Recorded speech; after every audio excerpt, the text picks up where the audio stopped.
This is my bike check.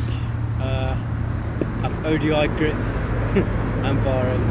And one in there because I'm cheap. I have Odyssey lever, vocal cables, and then, oh yeah, proper TTXL bars, fly stem, a snafu detangler, and then a shitty total frame. And salt forks, which are decent. And I've got a Profile Elite for some reason because I like it.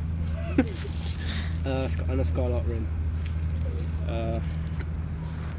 Oh yeah, and my tyre. I don't know what tyre it is. It's just an E-Cat tyre. So yeah, that's fine. I've got an RQ Duo seat. It's quite comfortable. And a seat post. I don't know what. Madeira cranks, Fatality pedals, and Mankind bottom bracket, and a Horace sprocket.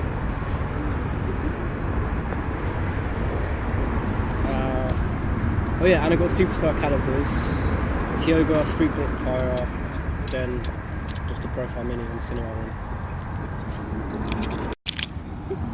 Alright, now just a gay ass hub sound.